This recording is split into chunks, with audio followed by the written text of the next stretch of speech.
राम कहो, राम कहो बावरे, कृष्ण कहो कृष्ण कहो, कृष्ण कहो बावरे, राम कहो राम कहो, राम कहो बावरे, कृष्ण कहो कृष्ण कहो, कृष्ण कहो बावरे, राम कहो राम कहो, राम कहो बावरे, कृष्ण कहो कृष्ण कहो, कृष्ण कहो बावरे, राम कहो राम कहो, राम कहो बावरे, कृष्ण कहो कृष्ण कहो, कृष्ण कहो बावरे, राम कहो राम कहो, राम कहो बावरे, कृष्ण कहो कृष्ण कहो, कृष्ण कहो बावरे, राम कहो राम कहो, राम कहो बावरे, कृष्ण कहो कृष्ण कहो, कृष्ण कहो बावरे, राम कहो राम कहो, राम कहो बावरे, कृष्ण कहो कृष्ण कहो, कृष्ण कहो बावरे, राम कहो राम कहो, राम कहो बावरे, कृष्ण कहो कृष्ण कहो, कृष्ण कहो बावरे, राम कहो राम कहो, राम कहो बावरे, कृष्ण कहो कृष्ण कहो, कृष्ण कहो बावरे, राम कहो राम कहो, राम कहो बावरे, कृष्ण कहो कृष्ण कहो, कृष्ण कहो बावरे, राम कहो राम कहो, राम कहो बावरे, कृष्ण कहो कृष्ण कहो, कृष्ण कहो बावरे, राम कहो राम, राम कहो बावरे, कृष्ण कहो कृष्ण कहो, कृष्ण कहो बावरे, राम कहो राम कहो, राम कहो बावरे, कृष्ण कहो कृष्ण कहो, कृष्ण कहो बावरे, राम कहो राम कहो, राम कहो बावरे, कृष्ण कहो कृष्ण कहो, कृष्ण कहो बावरे, राम कहो राम कहो, राम कहो बावरे, कृष्ण कहो कृष्ण कहो, कृष्ण कहो बावरे, ओम गम गणपतये नमो नमः, श्री सिद्धि विनायक नमो नमः, अष्ट विनायक नमो नमः, गणपति बप्पा मोरिया। ओम गम गणपतये नमो नमः, श्री सिद्धि विनायक नमो नमः, अष्ट विनायक नमो नमः, गणपति बप्पा मोरिया। ओम गम गणपतये नमो नमः, श्री सिद्धि विनायक नमो नमः, अष्टविनायक नमो नमः, गणपति बप्पा मोरिया। ओम गम गणपतये नमो नमः, श्री सिद्धि विनायक नमो नमः, अष्टविनायक नमो नमः, गणपति बप्पा मोरिया। ओम गम गणपतये नमो नमः, श्री सिद्धि विनायक नमो नमः, अष्टविनायक नमो नमः, गणपति बप्पा मोरिया। ओम गम गणपतये नमो नमः, श्री सिद्धि विनायक नमो नमः, अष्टविनायक नमो नमः, गणपति बप्पा मोरिया। ओम गम गणपतये नमो नमः, श्री सिद्धि विनायक नमो नमः, अष्टविनायक नमो नमः, गणपति बप्पा मोरिया। मंगल मूर्ति मोरिया, गणपति बप्पा मोरिया, मंगल मूर्ति मोरिया। ओम गम गणपतये नमो नमः, श्री सिद्धि विनायक नमो नमः, अष्टविनायक नमो नमः, गणपति बप्पा मोरिया, मंगल मूर्ति मोरिया, गणपति बप्पा मोरिया, मंगल मूर्ति मोरिया।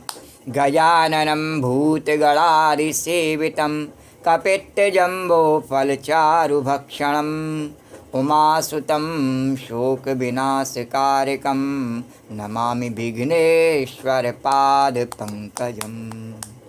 ओम गम गणपतये नमो नमः, श्री सिद्धि विनायक नमो नमः, अष्टविनायक नमो नमः, गणपति बप्पा मोरिया। ओम गम गणपतये नमो नमः, श्री सिद्धि विनायक नमो नमः, अष्टविनायक नमो नमः, गणपति बप्पा मोरिया। ओम गम गणपतये नमो नमः, श्री सिद्धि विनायक नमो नमः, अष्टविनायक नमो नमः, गणपति बप्पा मोरिया। ओम गम गणपतये नमो नमः, श्री सिद्धि विनायक नमो नमः, अष्टविनायक नमो नमः, गणपति बप्पा मोरिया। ओम गम गणपतये नमो नमः, श्री सिद्धि विनायक नमो नमः, अष्टविनायक नमो नमः, गणपति बप्पा मोरिया, मंगल मूर्ति मोरिया। 1 2 3 4 10 बजे गणेश का जय जयकार।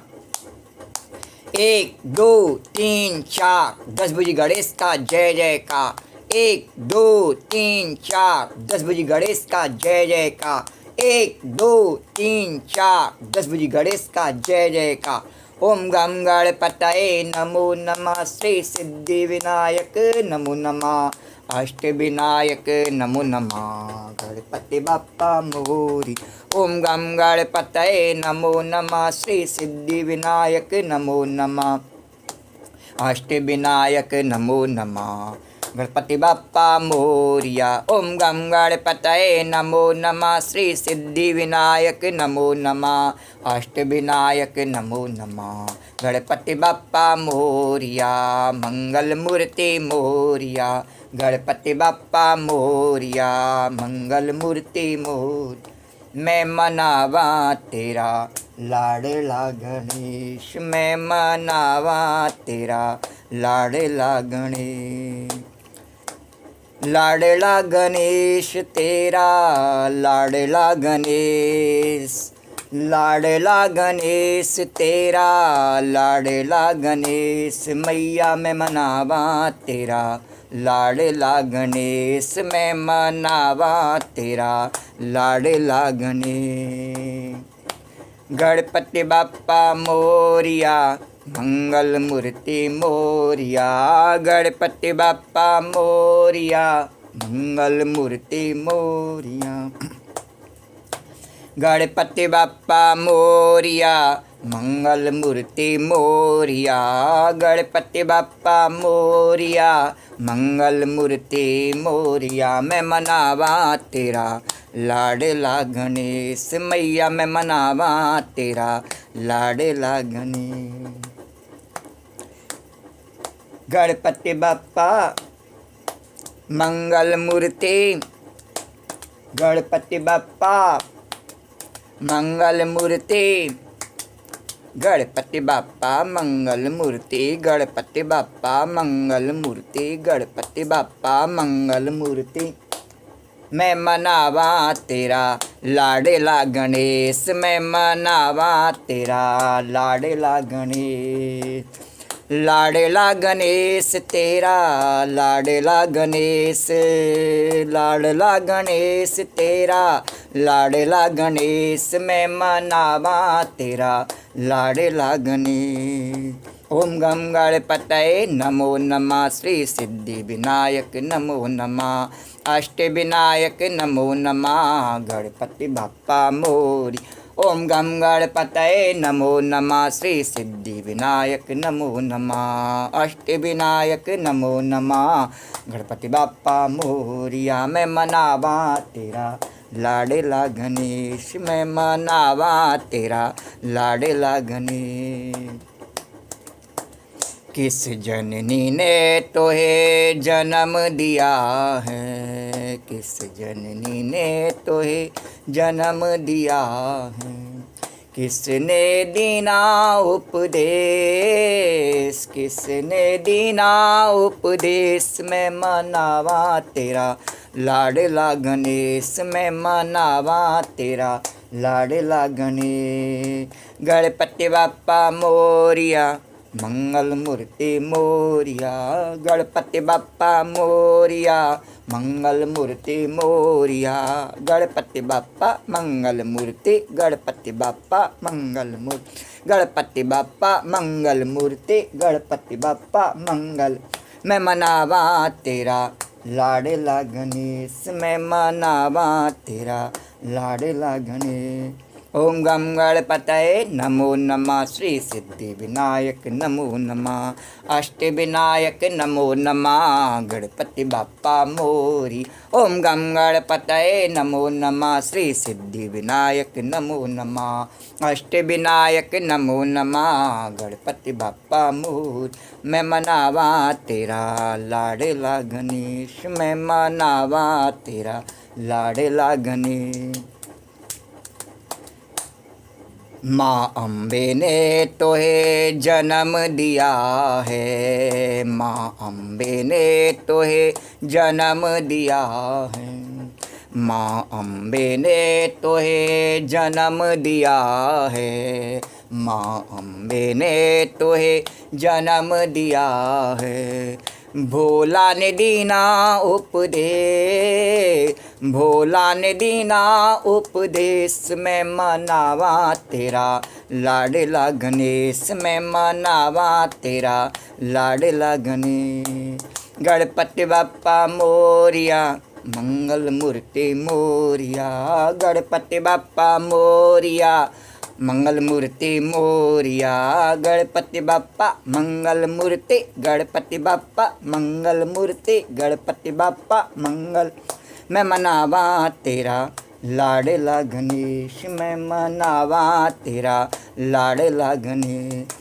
ओम गम गणपतये नमो नमः, श्री सिद्धि विनायक नमो नमः, अष्ट विनायक नमो नमः, गणपति बप्पा मोरिया। ओम गम गणपतये नमो नमः, श्री सिद्धि विनायक नमो नमः, अष्ट विनायक नमो नमः, गणपति बप्पा मोरिया। मैं मनावा तेरा लाडला गणेश, मैं मनावा तेरा लाडला गणेश। सुमर चरण, सुमर चरण ध्यानु यस गावे, सुमर चरण ध्यानु यस गावे, सुमर चरण ध्यानु यश गावे, सुमर चरण ध्यानु यस गावे, सुमर चरण, सुमर चरण ध्यानु यस गावे, सुमर चरण ध्यानु यस गावे। कारज की जो हमें शुभ, कारज की जो हमें, मैं मनावा तेरा लाडला गणेश, मैं मनावा तेरा लाडला गणेश। गणपति बप्पा मोरिया, मंगल मूर्ति मोरिया, गणपति बप्पा मोरिया, मंगल मूर्ति मोरिया, गणपति बप्पा मंगल मूर्ति, गणपति बप्पा मंगल मूर्ति, गणपति बप्पा मंगल मूर्ति, गणपति बप्पा मंगल मूर्ति। मैं मनावा तेरा लाडला गणेश, मैं मनावा तेरा लाडला गणेश। ओम गम गणपतये नमो नमः, श्री सिद्धि विनायक नमो नमः, अष्ट विनायक नमो नमः, गणपति बप्पा मोरिया। ओम गम गणपतये नमो नमः, श्री सिद्धि विनायक नमो नमः, अष्ट विनायक नमो नमः, गणपति बप्पा मोरिया, मंगल मूर्ति मोरिया, गणपति बप्पा मोरिया, मंगल मूर्ति मोरिया। वक्रतुंड महाकाय सूर्यकोटि समप्रभा, निर्विघ्नं कुरु मे देवा, सर्वकार्येषु सर्वदा। तो राम कहो राम कहो राम कहो बाबुरे, कृष्ण कहो कृष्ण कहो कृष्ण कहो बाबुरे, राम कहो राम कहो राम कहो बाबुरे, कृष्ण कहो कृष्ण कहो कृष्ण कहो बाबुरे, राम कहो राम कहो राम कहो बाबुरे, कृष्ण कहो कृष्ण कहो कृष्ण कहो बाबुरे, राम कहो राम कहो राम कहो बाबुरे, कृष्ण कहो कृष्ण कहो कृष्ण कहो बाबुरे, राम कहो राम कहो राम कहो बाबुरे, कृष्ण कहो कृष्ण कहो कृष्ण कहो बाबुरे, राम कहो राम कहो बाबुरे, कृष्ण कहो कृष्ण कहो कृष्ण कहो बाबुरे।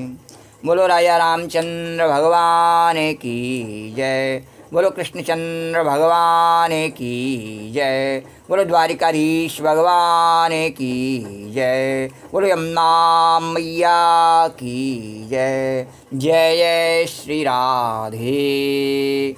ओम श्री परमात्मा ने नमः। कल के कथा प्रसंग से आए एक नैया। कल की कथा प्रसंग में स्वामी अखंडानंद जी द्वारा निश्चित प्रवचन के छठे प्रकरण योग माया का आश्रय लेने का अर्थ राक्ष पंचाध्यायी के माध्यम से वर्णन किया। उससे आगे सातवें प्रकरण भगवान की प्रेम परवस्था का वर्णन उसी प्रकार भाव और श्रद्धा के साथ में करेंगे। श्री राधे गोविंद, श्री राधे गोविंद, भज मन श्री राधे, श्री श्री राधे गोविंद। भज मन श्री राधे गोविंद। भज मन श्री राधे जय जय राधे जय श्री राधे जय जय राधे जय श्री राधे गोविंद। भज मन श्री राधे गोविंद। भज मन श्री राधे। भगवान की प्रेम परवस्ता योग मायाम उपाश्रिता। श्री शुकवाच भगवान पितारात्रि शरदोत्फुल्ल मल्लिका भीक्षरन्तुम मनश्चक्रे योग मायाम उपाश्रिता। आगे कथा वर्णन करते हुए अखंडानंद जी कहते हैं, अच्छा आज रास पंचाध्यायी सुनाने से पहले 2-4 बात ऐसा है कि सवेरे वेदांत सुनाते हैं और शाम को भक्ति की बात आप सुनाते हैं, तो दोनों में क्या संगति है, ऐसा कई लोग पूछते हैं। उनसे लोगों ने पूछा कि सवेरे प्रवचन करते तो वेदांत के संबंध में करते, सायंकाल को भक्ति के संबंध में करते, तो दोनों में समानता क्या है, संगति क्या है, यह पूछा। बात यह है कि संपूर्ण जगत ब्रह्म है, यदि ब्रह्म से अतिरिक्त है तो मिथ्या है। यह बात केवल ब्रह्मज्ञानी के ही अनुभव में आती है और वेदांती में केवल ब्रह्मज्ञानी के लिए ही ऐसे वाक्य लिखे गए हैं। वेदांतों में केवल ब्रह्मज्ञानी के लिए ही ऐसे वाक्य लिखे गए हैं। तो जो अधिष्ठान आध्यात्मिका बोध होने के बाद किसी युक्ति से, किसी विज्ञान से, किसी मशीन से, किसी भावना से, किसी मानसिक स्थिति से संसार को मिथ्या समझ लेता है, वह गलत समझता है। अनेकों बार बताया भगवान ने गीता में वर्णन करके कि ये मेरा ही स्वरूप है, आधा स्वरूप ऐसा है और आधा ऐसा है। आधा ऐसा है जिसमें अपना स्वरूप विपरीत दिखता है, उसको ये दृश्य संसार का, और जब अपना स्वरूप वास्तविक दिखने लगे उसको वह भगवान का अदृश्य संसार कहा, जिसकी शरण में जाने पर अपने स्वरूप की पहचान हो जाती है। तो झूठा नहीं कहा भगवान ने। तो जो कहते हैं कि नहीं ये तो झूठा है, गलत है, तो वेदांतोक्त ब्रह्म ज्ञान के बिना तत्वमस्यादि महावाक्य जन्म प्रत्यक और वैसन्या भिन्न ब्रह्म तत्व के बोध के बिना यह प्रबंध मिथ्या हो नहीं सकता।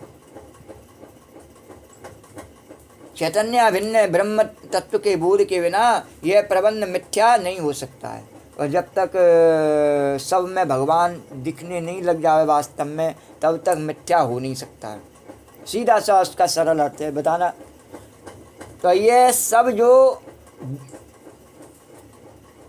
गजल से ब्रह्मज्ञानी बनते हैं, या ब्रह्म विज्ञान से ब्रह्मज्ञानी बनते हैं, या मशीन से ब्रह्मज्ञानी बनते हैं, या ब्रह्म को कोई व्यावहारिक वस्तु समझकर ब्रह्मज्ञानी बनते हैं, झूठे ब्रह्मज्ञानी हैं।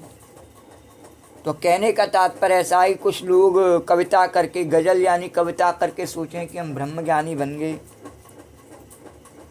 कविता में कुछ ऐसे भाव होते हैं कि उनको प्रकट किया मन के भावों को, और ये कहा कि हम शब्द के माध्यम से शब्द हमने प्रकट कर दिए तो हम ब्रह्मज्ञानी हो गए। जैसे ब्रह्मा ने प्रकट किए वेद, हमने भी कुछ शब्द प्रकट कर दिए तो हम ब्रह्मज्ञानी हो गए। या विज्ञान से वैज्ञानिकों ने अनेकों आविष्कार कर रखे हैं कि हम संसार को अपने इन खिलौनों से उंगलियों पर चलाते हैं। हम क्या, जैसे हम सोचते हैं कि हम फ़ोन पर उंगली से चला करके हम सब देखते, नहीं, उसे बनाने वाले हमें उंगलियों पर चलाते हैं। बोलो द्वारकाधीश भगवान की जय। तो वो ऐसा सोचते हैं कि हम सबको उंगलियों पर चलाते हैं। आज के युग में हमारे उपकरणों का उपयोग किए बिना तो कोई रह ही नहीं सकता। बोलो द्वारकाधीश भगवान की जय। तो ऐसे वो अपने आप को ब्रह्मज्ञानी समझें। मशीनरी ज्ञान से, मशीन से ब्रह्मज्ञानी बनते हैं। कुछ ऐसा मशीन वैसे बताया कि जैसे जिसके हाथ में फ़ोन है वह समझे अपने आप को कि मैं ब्रह्मज्ञानी हूँ, सब देख सकता है पूरी दुनिया उस समय। द्वारकाधीश भगवान की। तो ब्रह्मज्ञानी समझे, या ब्रह्म को कोई व्यवहारिक वस्तु समझकर ब्रह्मज्ञानी बनते हैं, और या ब्रह्म के साथ जैसे मनुष्य के साथ में व्यवहार है वैसा ही ब्रह्म के साथ में भी किया जा सकता है, ऐसा समझ करके और ब्रह्मज्ञानी बनते हैं। बोलो द्वारकाधीश भव। तो स्वामी जी कहते हैं कि वो झूठे ब्रह्मज्ञानी हैं। तो ब्रह्मज्ञान तो जब कोई शुद्ध अंतःकरण पुरुष त्वम पर लक्षणार्थ और तद पर लक्षणार्थ दोनों को वेदांत की रीति से समझकर दोनों की एकता को जानकर अपने को ब्रह्म अनुभव करता है तभी होता है, और तभी अपने से अत्यंत मिथ्यात्व को जानता है। और जब वह अपने में भी सीधे सरल शब्दों में है कि अपने में भी उसी परमात्मा को देखे और दूसरे में भी देखे, तब वो वास्तव में ब्रह्मज्ञानी होता है। उससे पूर्व नहीं होता है, चाहे उसको किसी भी प्रकार से कितना भी चमत्कार करना आता हो।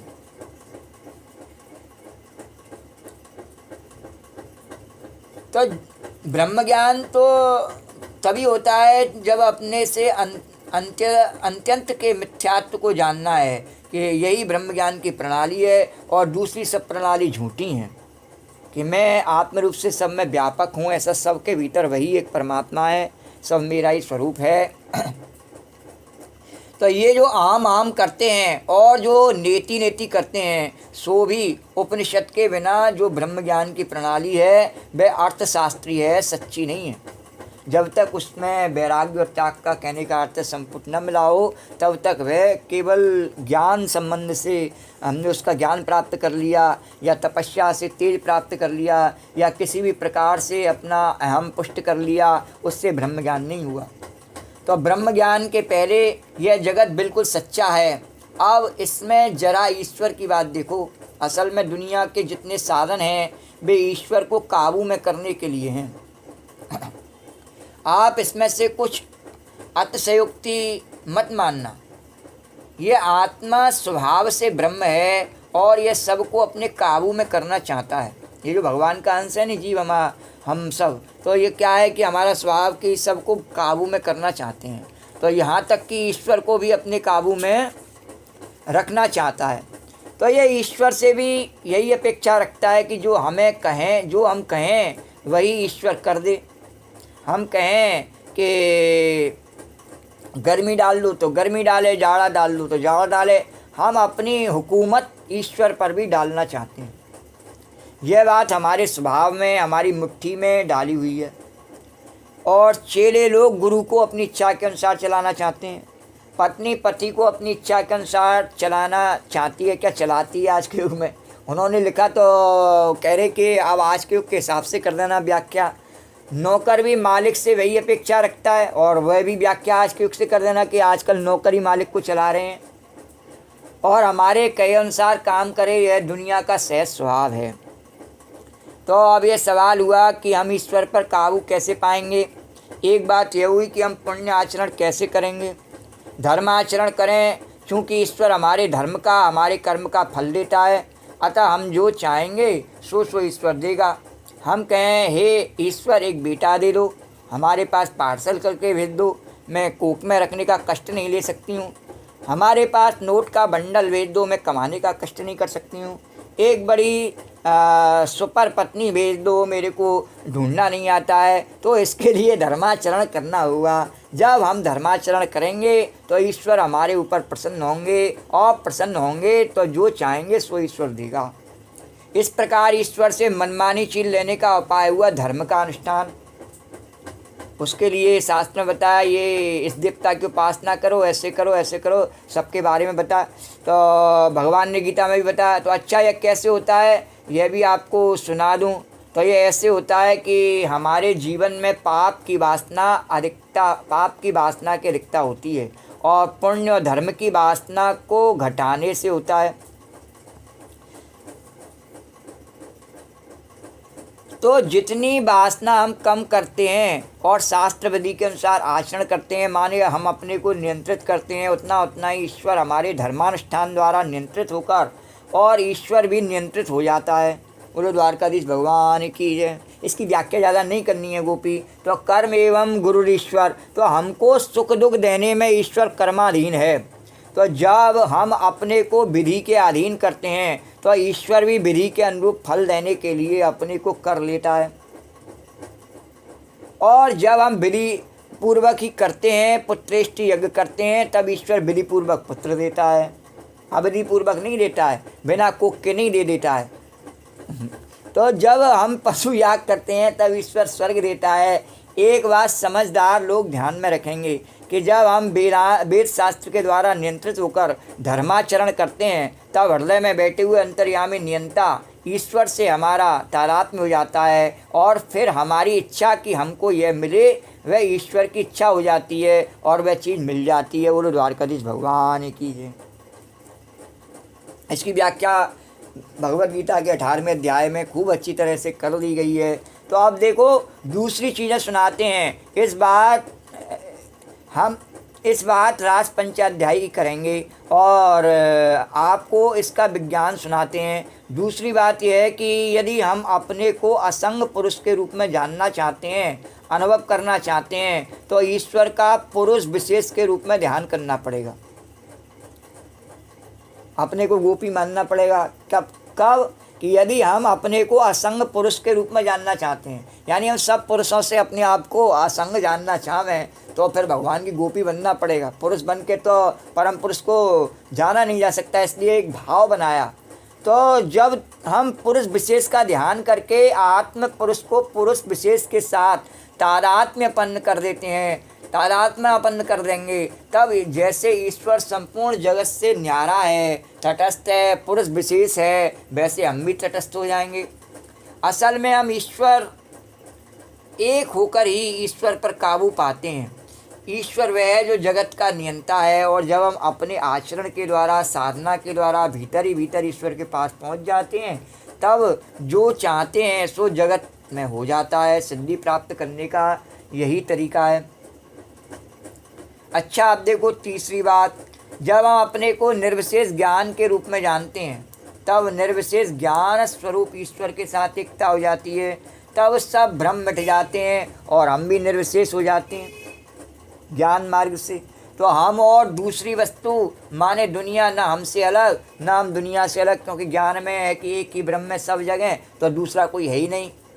तो अपने आप ईश्वर के स्वरूप में अपने आप को अधिष्ठित मान लिया। तो निर्विशेष माने निर्भेद, कि घड़ा में एक विशेष है और कपड़ा में एक विशेष है, लेकिन घड़ा और कपड़ा वाले विशेषों को बाधित करके हम निर्विशेष एक हो जाएंगे। न कोई घड़ा है न कोई कपड़ा है। हाँ, और हम जीव, हम ही ईश्वर, हम ही जगत, और सारी विशेषताएं बाधित हो गई। इस प्रकार ज्ञान मार्ग से जाना। अब जरा प्रेमी ईश्वर को रास पंचाध्यायी की बात करते हैं। प्रेमी ईश्वर की, तो आनंद स्वरूप जो ईश्वर है उसको कैसे काबू में करें? कि वैसे तो ईश्वर सारी दुनिया का मालिक है, सबको काबू में रखता है, लेकिन जैसे धर्मात्मा लोग अपने धर्म के द्वारा उसको काबू में करते हैं, योगी लोग योग के द्वारा काबू में करते हैं, ध्यानी लोग ध्यान के द्वारा अपना स्वरूप ही बना लेते हैं, और वैसे ही प्रेमी लोग प्रेम के द्वारा अपने काबू में करते हैं। तो सारे जगत का नियंता होने पर भी ईश्वर प्रेम के द्वारा नियंत्रित है। तुम अपने को प्रेम में बना लो, प्रेम में रस ही रस, रस ही रस। तो जब कोई तुम्हारे अंदर पत्थर डला नहीं रह जाएगा, तो प्रेम ही प्रेम हो जाएगा। तुम तब आनंद स्वरूप, प्रेम स्वरूप, रस स्वरूप परमात्मा से एक हो जाओगे। इसलिए भक्ति सिद्धांत में पहले पूजा, फिर समर्पण, फिर शरणागति, फिर प्रेम, ये 4 भूमिकाएं बताएं। पहले पूजा, जैसे पहले शुरू में बताया जाता है, जाओ सूर्य भगवान को अर्घ्य दो या शंकर जी पर जल चढ़ाओ, पहले पूजा है। फिर समर्पण, फिर संध्या करो या भगवान का जप करो ओम नमः शिवाय का बैठ करके, समर्पण। और फिर शरणागति, फिर उसके भरोसे अपने जीवन को जीने का साहस करो, विश्वास करो। और फिर प्रेम, और फिर जब विश्वास हो जाएगा तो फिर आदत पड़ जाएगी, और फिर चस्का लग जाएगा तो प्रेम तो उससे हो ही जाएगा नहीं, फिर तू भी कहाँ जाए और मैं भी कहाँ जाऊँ। तो ये 4 भूमिकाएं बताई। बोलो द्वारकाधीश भगवान की जय। तो पहले तुम्हारे पास जो चीज़ हो गए उसके द्वारा भगवान की पूजा करो। अब आगे खंडानंद जी कहते हैं, ये जो करोड़पति लोग पांव दबाकर अपना काम निकालना चाहते हैं वे गलत है, और जो गरीब लोग पैसा खर्च करके अपना काम बनाना चाहते हैं वे भी गलत है। यानी जिसके पास पैसा है, करोड़पति है, कहने का उनका तात्पर्य। और वह किसी के पाप दबा करके गरीब बन के काम निकालना चाहें तो वह गलत है कि नहीं है। और जो गरीब है वह कहीं से भी चाहे कहीं से भी लाए और पैसा खर्च करके अपना काम चला, अरे जैसा है वैसे ही चला ले, तो वो भी गलत है। तो ईश्वर जिसको जिस ढंग से मिलना चाहता है उसको वैसी साधन संपत्ति पहले देकर तब भेजता है। जैसे उसने जीवन चलाना है नहीं वैसा ही उसको सब कुछ दिया है उसने, उसी हिसाब से। तो पुरुष बनकर स्त्री परमात्मा तत्व की प्राप्ति नहीं करेगी, तो स्त्री स्त्रीत्व के द्वारा ही परमात्मा को प्राप्त करेगी, और पुरुष औरत बनकर काजल लगाकर सिंदूर लगाकर ईश्वर को प्राप्त नहीं करेगा। पुरुष पुरुष तत्व के द्वारा ईश्वर को प्राप्त करेगा। पुंस तत्व का अधिष्ठान है और दृष्टा है सो परमात्मा, और स्त्रीत्व का जो अधिष्ठान और दृष्टा है सो परमात्मा। तो वस्तु के द्वारा जिसके पास जो चीज़ है उसके द्वारा परमात्मा की पूजा करो। हमारे पास जो है उसके द्वारा हम परमात्मा की पूजा करें। बोले हमारे तो महाराज दिमाग नहीं है, कहते हैं जीव तो है, उससे वो जीव है नहीं, उससे बोलो जपो राम राम राम राम, तुम्हारी जीव से ईश्वर मिलेगा। बोले हमारे तो जीव भी नहीं है, कहा पाँव तो हैं उनसे चलो द्वारिका रामेश्वर घूमो, अरे तुमको पाँव के द्वारा ईश्वर मिलेगा। बोले हमारे पाँव भी नहीं है महाराज। तो कहते हैं आँख तो है, आँख से ईश्वर मिलेगा, जितना तुम्हारे पास है उसी से ईश्वर तुमको मिलेगा। बोलो द्वारकाधीश भगवान की जय। और कुछ नहीं है तो मन में भावना तो है। तो एक आदमी आए, बोले महाराज हम आपकी सेवा करना चाहते हैं। कहा क्या करना चाहते हो? बोले महाराज हम चाहते हैं कि 1 करोड़ रुपया आपको दान कर दें। वाह वाह, क्या पूछना है, तुम्हारा बड़ा उदार चित्त है भाई। अरे तुम्हारे पास अभी है क्या? बोले महाराज अभी तो हमारे पास 5 रुपये भी नहीं है, आप कृपया करके हमको 1 करोड़ रुपया दे दो तो वे सब हम आपको दान दे देंगे।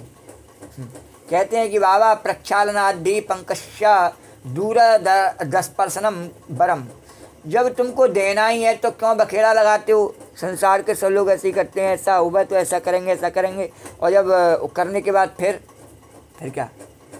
तो फिर जब ऐसा ही करना है कि पास में जानते हो रखना नहीं है तो फिर इतना बिखेड़ा करने की क्या ज़रूरत है? तो अपने पास जब कुछ रहना नहीं है तो काहे को बिखेड़ा करते हो कि पहले आवे और फिर हमें दो, यानी फिर हम खर्च करें। तो अरे ये तो ईश्वर की कृपा है कि देने के बाद तुम खाली होते हो, अभी से तुमको खाली कर दिया तो बहुत ही अच्छा है। बोलो द्वारकाधीश भगवान की जय। तो ईश्वर की आराधना कैसे होती है? जिससे शरीर और मन से, चित्त से, शरीर से और मन से, अपने धन के द्वारा ईश्वर की पूजा करो, अपने शरीर के द्वारा ईश्वर की पूजा करो, और अपने मन के द्वारा ईश्वर की पूजा करो, और ईश्वर के हाथों अर्पित कर दो। परमहंस रामकृष्ण कहते थे कि हे प्रभु, जो मैं कभी था, अब हूँ और आगे होऊंगा सो तुम्हारा हूँ। रविया कहती थी कि हे प्रभु, नरक से बचने के लिए तुम्हारा भजन करती हूँ तो मुझे नरक की आग में हमेशा के लिए डाल दो, और यदि मैं स्वर्ग पाने के लिए तुम्हारा भजन करती हूँ तो मुझे स्वर्ग में कभी मत भेजना। बोलो द्वारकाधीश भगवान की जय। मैं तुम्हारे भजन के लिए तुम्हारा भजन करती हूँ, कामना का पेट भरने के लिए तुम्हारा भजन नहीं करती हूँ। मैं तुम्हारे पेट में समा जाऊँ उसके लिए तुम्हारी पूजा करती हूँ। तो समर्पण हो। यत् कृतं यत् करिष्यामि तत्सर्वं न मया कृतं त्वया कृतं च फल दुःखा। हे प्रभु, जो कुछ मैंने किया और जो कुछ मैं करूँगा वह मैंने नहीं किया। त्वया कृतं फल भुका, तुम्ही ने मेरे हृदय में बैठकर किया, अब इसका फल हमको नहीं चाहिए। हमारे धर्म का फल हमको नहीं भेजना, हमारे योग का फल हमको नहीं भेजना, हम तो तुम्हारी प्रसन्नता के लिए ये करते हैं। यामुनाचार्य जी महाराज कहते हैं, ममनाथ रस्ते योष्मय्यम सकलम तद्वी तवैव मा भवा निसस्त्वमिति प्रबुद्धि अथवा किंतु समर्पयामि ते। जो कुछ मेरा है, था और जो होगा और जो कुछ मैं हूँ वह सब तुम्हारा है, तुम मालिक हम मिल्कियत। नियतस्वमिति, हमको मन वाला मनुष्य नहीं समझना, हमको बिना मन का हीरा समझना। तुम्हारा मन ही गले में बांधना, तुम्हारा मन हो गले में बांधना, तुम्हारा मन हो बाह में बांधो, तुम्हारा मन हो तिजोरी में रख दो, तुम्हारा मन हो फेंक दो, मैं तुम्हारा हूँ। शरणागति में अहंकार टूट जाता है, और जब अहंकार टूट जाता है तब भक्त भगवान से एक हो जाता है, और जब एक हो जाता है तब भगवान भक्त के देश में हो जाता है। एक गरीब लड़की थी महाराज, एक धनी से उसका ब्याह हो गया। जिस समय फेरे पड़े उस समय गरीब की लड़की थी, परंतु फेरे तो पहले ही करोड़पति हो गई। क्यों हो गई? कहा कि उसका गोत्र छूट गया, उसके माँ बाप छूट गए, उसका वंश छूट गया, उसका नाम छूट गया। वह तो मिल गई पति भगवान से, तो जहाँ अपना अहंकार ढीला पड़ा वहाँ भगवान से एक तो हुई। तो आपको हम रास पंचाध्यायी भी यह बात सुनाएंगे कि अहंकार के ढीला पड़े बिना रस का अनुभव होता नहीं।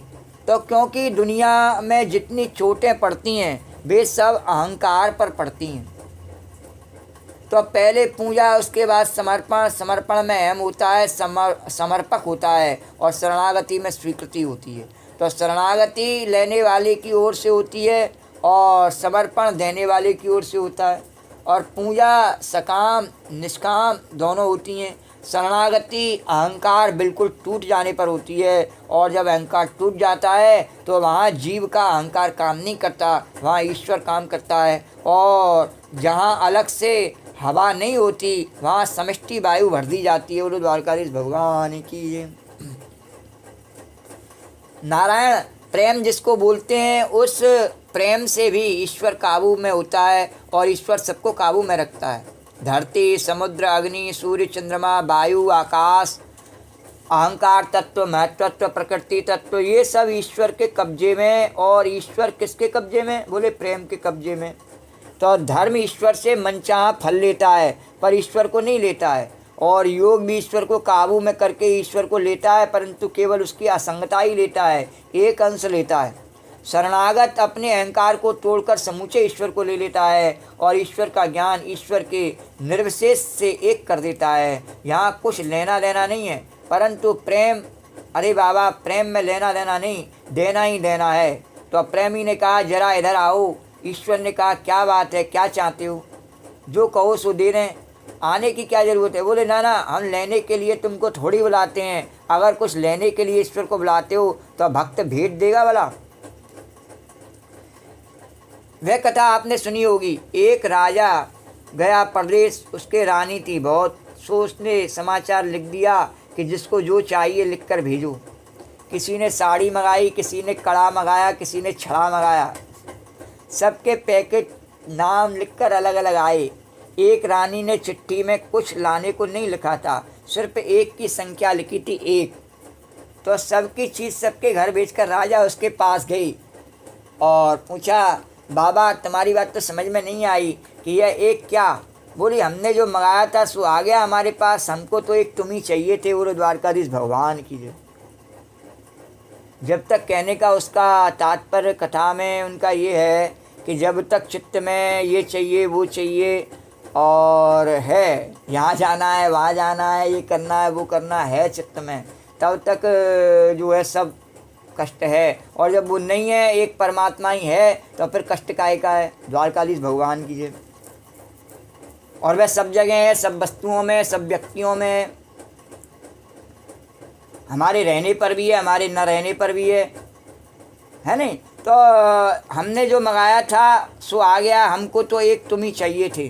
तो जब ईश्वर से कोई चीज़ मंगाते हैं तो वह भेज देता है, और जब अपना दिल खाली करके रखते हैं, उसके लिए शरणागत हो जाते हैं, तब वह खुद आ जाता है।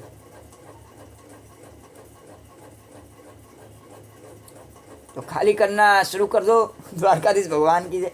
तो बोले भाई क्यों बुलाते हो हमको, क्या चाहिए तुमको, मांगो। बोले कुछ नहीं चाहिए, फिर काय को बुलाते हो? बोले ज़रा आओ हमारी गोद में आकर बैठो, तुमको दूध पिलाना चाहते हैं, तुम बनो बच्चे और हम तुम्हारी माँ बनकर दूध पिलाएंगी।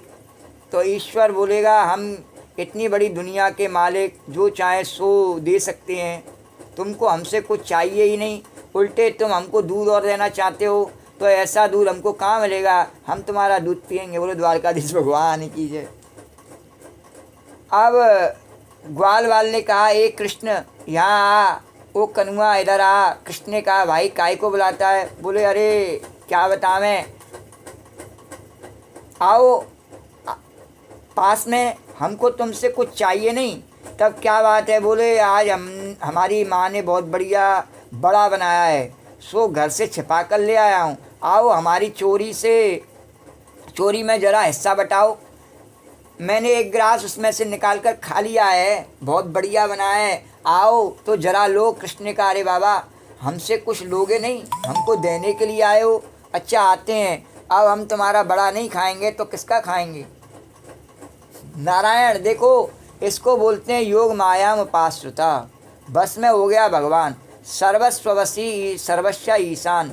श्रुति कहती है परमात्मा सबको बस में रखता है और ईश्वर सबका मालिक है। बोले होगा मालिक, सबका मालिक होने पर भी ईश्वर अपने प्रेमी का सेवक है। गोपी ने कहा नाचो। बोले तो भाई नाचते हैं, लेकिन गोपी तू हमारे लिए कुछ लेकर आई है। बोली रूम लेकर आई हूँ। हमने पूछा कि कुछ लेकर आई हो। अरे जो तुम्हारा न हो सो लेकर आवे। बोले आखिर गोपी बिना कुछ हुए तो कोई रह ही नहीं सकता। बोले तो तुम मेरे ही हो ना, तो प्रेम में इधर मेरा कुछ नहीं और उधर कहा मेरे तुम, तो यह प्रेम का स्वरूप है। तो जिसके कृष्ण के सिवाय दूसरा कोई मेरा नहीं है, उसको सलाह देकर कृष्ण कहते हैं। प्रेम राधा और कृष्ण दोनों को अपने बस में रखता है। तो राधा भी कृष्ण के बस में और कृष्ण भी प्रेम के बस में। यह रासलीला बताती है कि प्रेम के बस में है भगवान।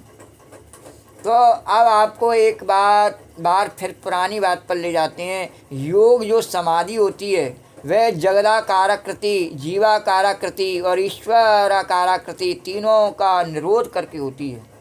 वह निरोध वृत्ति तीनों पर काबू कर लेगी। जब निरोध वृत्ति होगी तब समाधि लग जाएगी। वितर्कानुगत, विचारानुगत, आनंदानुगत और अस्मितानुगत संप्रज्ञात समाधि, चारों भेद जब निरुद्ध हो जाएंगे तब असंप्रज्ञात समाधि लगेगी। और समाधि में सत्ता मात्र रहती है। सत्ता की प्रधानता से जो समाधि लगती है उसमें भी ऐश्वर्यशाली ईश्वर का निरोध हो जाता है, परंतु वहाँ वह निष्क्रिय रहता है। अच्छा, अब जहाँ चिन्ह मात्र वस्तु का ज्ञान होता है वहाँ भी जीव, ईश्वर, जगत तीनों का चिन्ह मात्र की प्रधानता में निरोध या बाध हो जाता है। उसके लिए निरोध की जगह बाध शब्द का प्रयोग होता है। स्फुरण मात्र चैतन्य रहता है, निष्क्रियता का आग्रह नहीं है। निष्क्रियता और सक्रियता दोनों चिन्ह में है, परंतु यह चिन्ह मात्र जीवत्व, ईश्वरत्व, जगत्व तीनों का बाध करके जागृत होता है। उर्द्वारकधीश भगवान की। आप देखो बिल्कुल एक ही चीज़ है। हम यह बताना चाहते हैं कि सच्चिदानंद में कहीं किसी भी एक चीज़ का अनुभव होगा तो ईश्वरत्व, जीवत्व, जगत्व का निरोध करके होगा। सत्ता मात्र जो स्थिति है उस समाधि में ईश्वर, जीव, जगत निष्क्रिय हो जाते हैं और चिन्मात्र वस्तु का बोध होने से जो जीवत्व, जगत्व और ईश्वरत्व का बोध है, बाध है, वहाँ ईश्वर, जीव, जगत सक्रिय भी हो सकते हैं और निष्क्रिय भी हो सकते हैं, परंतु बाध होता है। अब आनंद मात्र, प्रियतमा मात्र जो है उसमें क्या होगा, तो देखो योग के समान तो वहाँ निष्क्रियता नहीं है और चिन्ह मात्र के समान सक्रियता, निष्क्रियता के बाधित होने पर भी केवल चिन्ह मात्रता नहीं है, आनंद स्वरूप चिन्ह मात्रा है। इसलिए जीवित्व स्फुरित होता हुआ भी प्रिय है और ईश्वर स्फुरित होता हुआ भी प्रिय है और जगत स्फुरित होता हुआ भी प्रिय है। तो वहाँ गोपी स्फुरित होते हुए भी जीवित्व है। कहने का सरल अर्थों में तात्पर्य है कि निराकार ब्रह्म की उपासना में सब कुछ का बाध करके और रिक्तपना आ जाता है, लेकिन यहाँ किसी का बाध भी नहीं करना है प्रेम मार्ग में और पूर्णता आ जाती है। द्वारकाधीश भगवान, यदि हम सब में भगवान को अनुभव करने लगे तो पूर्णता आ जाती है। सब में से नहीं है करके ढूंढें तो अब पूर्णता नहीं आ पाती है पूरी। तो भगवान की तरफ जाने का रास्ता तो है कि नहीं है, तो आखिर में जो शेष रह जावे वो ब्रह्म का अनुभव है। किंतु भगवान ने कहा प्रेम मार्ग में तो सब में मैं हूँ, इस बात को समझ करके और फिर, लेकिन ऐसा केवल मुँह से कह देना कि सब में भगवान है और हृदय से जान लेने में बहुत अंतर है। तो इसका नाम प्रेम हुआ। और सन मात्र की प्रधानता से समाधि, चिन्ह मात्र की प्रधानता से ज्ञान, चिन्ह मात्र की प्रधानता से ज्ञान और आनंद मात्र की प्रधानता से प्रेम। तो ज्ञान, सन मात्र की जो ज्ञान की जो मार्ग है उससे तो क्या समाधि लगती है, समाधि के द्वारा भगवान को जाना। और चिन्ह मात्र की प्रधानता से ज्ञान के माध्यम से ईश्वर को जाना। ज्ञान स्वरूप ईश्वर को जाना और प्रेम के माध्यम से और कृष्ण स्वरूप आनंद स्वरूप ईश्वर को जाना। तो भाई बात सच है कि हमारे कई श्रोता आज कहेंगे कि वह मज़ा नहीं आया जो रास में रास लीला मज़ा आता है। तो कई बात तो समझदार के लिए भी कहनी पड़ती है और कई बात सिर्फ प्रेमियों के लिए कहनी पड़ती है। तो श्री कृष्ण का वर्णन आता है गोपियों की प्रेम परवस्था का। तो क्षीर सारम अपहत्यम संकया स्वीकृतम यदि पलायनम त्वया मम मानसे घन मंदताम से नंद नंदन कथम न लीयते। कोई गोपी कहती है अरे मक्खन चुराकर क्यों भागता है, अंधेरे में क्यों छिपते हो, और सबसे ज़्यादा अंधेरा मेरे मन में है, इसी में छिप जाओ।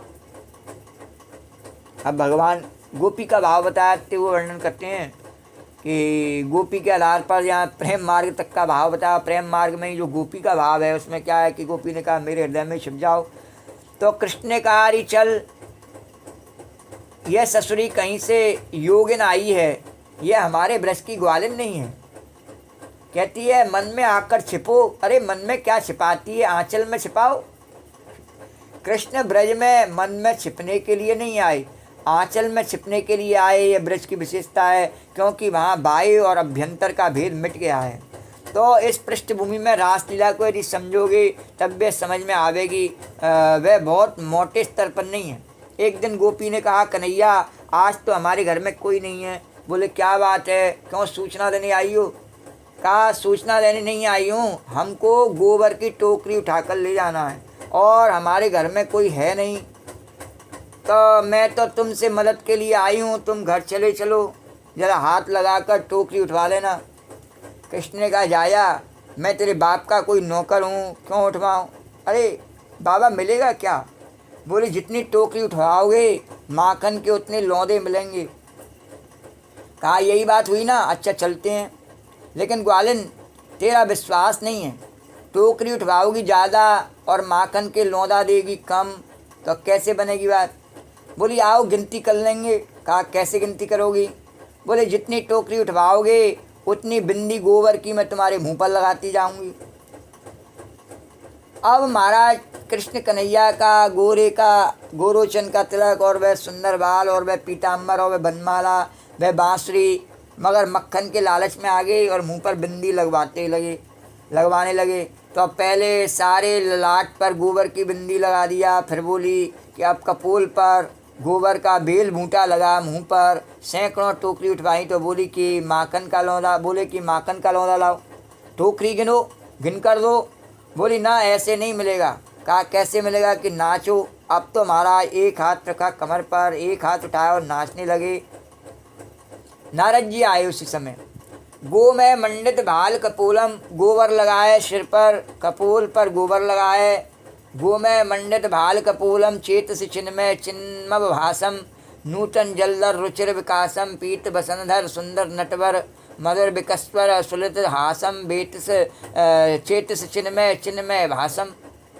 उन्होंने कहा रे मन, इस चिन्मय ज्योति का स्मरण कर, चेतसी चिंतय, यह अतिमानस का बना नहीं है, यह पंचभूत का बना नहीं है, यह चिन्मय ज्योति है। चेतसी चिंतव, अपवाद कर दो वहाँ से पंचभूत, यावत देश में श्री कृष्ण है वहाँ से पंचभूत का अपवाद कर दो। वहाँ कोई चीज़ 5 तत्वों से बनी नहीं है, पृथ्वी जल आकाश वायु अग्नि से बनी नहीं है। जैसे खिड़की में माटी नहीं होती आकाश होता है, वैसे श्री कृष्ण में पंचभूत नहीं होता, ब्रह्म ज्योति होती है। चेतसी चिन्मय भासम नूतन जलधर रुचिर विकासम, वर्षाकालीन रसवर्षी मेघ के समान सुंदर चिन्मय ज्योति श्री कृष्ण का चिंतन करो। पीत बसन धर, जैसे मेघ पर बिजली चमके ऐसे पीत बसन वह तात्पर्य है। आओ कृष्ण का ध्यान करो। कैसे? कि भाल पर, ललाट पर और कपोलों पर। नारद जी वर्णन करते हुए कह रहे कपोल पर गोबर के टीके लगे हैं और गोपी का माखन का लौंदा लेने के लिए जगन्नाथ का सूत्रधार स्वयं नृत्य कर रहा है। क्या उस ग्वालिन में सामर्थ्य है कि ब्रह्म को नचाने की? कहा नहीं, ग्वालिन में ब्रह्म को नचाने का सामर्थ्य नहीं है, प्रेम में श्री कृष्ण को नचाने का सामर्थ्य है। अब कृष्ण कन्हैया को कोई लौकिक सामग्री, कोई लौकिक संपत्ति नहीं नचा सकती। इस कृष्ण कन्हैया, इसको केवल प्रेम नचा रहा है। तो अब जब रास प्रारंभ करना हुआ तो बड़ी प्रेममयी प्रेम मूर्ति श्री राधा रानी है ना, उनके पास गए और जाकर पाँव भी पकड़ लिया भगवान ने। क्या बात है प्रीतम, ये क्या कर रहे हो? नारायण नारायण नारायण नारायण, ये क्या कर रहे हो? शांतम पापम अब्रह्मण्यम, आप ब्रह्मण्यम क्या बोलते हो? यह क्या करते हो? बोले करते यह है कि मैंने तुमसे पूछे बिना गोपियों से कह दिया कि महिमा रक्ष छपा। रात की मर्यादा ही नहीं कि कितनी रात, आज से लेकर कल्प पर्यंत तक की रातें मैंने गोपियों को दान कर दी हैं और तुमसे पूछा नहीं। पहले से अपराध, पहले जो अपराध क्षमा करो, पहले तो अपराध क्षमा करो। तो श्री राधा जी ने कहा जो तुमने कह दिया प्रीतम शुभ है, मेरा ही कहा। बोले लेकिन तुम न चलोगी रास में तो हमारा मन गोपियों में नाचने में कैसे लगेगा? तुम्हारे बिना तो रासलीला होगी नहीं, मैं कैसे मुस्कुराऊंगा? यदि तुम सामने नहीं होगी तो हमारे हृदय में प्रेम कैसे आएगा? हमारी नेत्र ज्योति प्रेम की कैसे वर्षा करेगी? मैं बांसुरी में क्या गाऊंगा? योग माया में उपासिता प्रेम के अधीन होकर श्री राधा रानी के पास गई और बोले कि देवी तुम प्रसन्न होकर रासलीला में चलो, तुम्हारे सम्मिलित होते ही यह रासलीला संपन्न हो सकती है। बिना राधा के, बिना राधिका के, बिना आराधना के यह रास हो ही नहीं सकता। आज की भाषा में कहें तो गोपी आज की भाषा में कह के बताना, अगर आज की भाषा में कहना पड़ जाए तो कैसे कहेंगे? अरे रूठ न जाना तुमसे कहूँ तो, मैं इन आँखों में जो रहूँ तो, तुम ये जानो या ना जानो, तुम ये मानो या ना मानो, मेरे जैसा दीवाना तुम पाओगे नहीं। याद करोगे मैं जो न हूँ तो, रूठ न जाना तुमसे कहूँ जो, मेरी ये दीवानगी कभी न होगी कम, जितने भी चाहे तुम कर लो सितम। मुझसे बोलो या ना बोलो, मुझको देखो या ना देखो, ये भी माना मुझसे मिलने आओगे नहीं। सारे सितम मैं हंस के सहूँ जो, रूठ न जाना तुमसे कहूँ तो। प्रेम के दरिया में लहरें हजार, लहरों में जो भी डूबा हुआ वही पार। ऊंची नीचे नीचे ऊंची, नीचे ऊंची ऊंची नीचे, लहरों में यूं कह देखूं कैसे आओगे नहीं। मैं इन लहरों में जो बहूँ तो, रूठ न जाना तुमसे कहूँ तो। इस प्रकार से भगवान ने और स्वामी जी की और खुशामद करी और रास में चलने के लिए और उनको मनाया। श्री कृष्ण गोविंद हरे मुरारी, हे नाथ नारायण वासुदेव। श्री कृष्ण गोविंद हरे मुरारी, हे नाथ नारायण वासुदेव। श्री कृष्ण गोविंद हरे मुरारी, हे नाथ नारायण वासुदेव। श्री कृष्ण गो। अब 8वें प्रकरण का वर्णन, कृपा योग का अष्टव चंद्रोदय का वर्णन करेंगे। रंतुम मनश्चक्रे योग मायामुपाश्रिता तडोडुराजा, भगवान अपि तारात्रे सर्वोत्फुल्लमल्लिका, भिक्षुरन्तुं मनश्चक्रे योग मायामुपाश्रिता। तडोडुराज कुकवाक्करैर्मुखं प्राच्याभिलम्पन्नरुणेन सन्तमयी। तडोडुराज कुकभूकरैर्मुखं प्राच्याभिलम्पन् अरुणेन सन्तमयी। सचर्षणीनामुद्गाच्छुचो मृजन्, सचर्षणीनामुद्गाच्छुचो मृजन्, प्रियप्रियाया इव दीर्घदर्शना, प्रियप्रियाया इव दीर्घदर्शना। भगवान ने अपने रमण योग्य वृंदावन स्थान व शारदीय रात्रि समय और गोपियाँ, इन तीनों का वीक्षण किया, अपनी दृष्टि से तीनों को बनाया और फिर विहार का संकल्प किया। इसमें एक भगवान का गुण निकलता, आश्रयण सौकार्यापादकत्व। जो लोग भगवान का आश्रय लेना चाहते हैं उनके अंदर कोई कमी हो तो भगवान पूरी कर देते हैं। समझो एक अंधा है और वह भगवान के दर्शन के लिए व्याकुल है कि हम आँख से देखें, तो भगवान पहले उसको आँख दे देते हैं, दिव्य दृष्टि, है ना। गोपी बताना दे देते हैं नहीं, और फिर दिखते हैं, देखने की शक्ति दे कर के देखते हैं। एक पंगु है, वह जाना चाहता है तो भगवान के पास जो उसको पाँव देकर उसको अपने पास आने की शक्ति दे देते हैं। दे देते हैं नहीं? कन्हैया ने कहा, बता देना गोपी, देते नहीं? तो ऐसा कृपालु और कोई नहीं है। तो संसार में कोई ऐसा स्थान नहीं जो भगवान को अपने भीतर ले ले।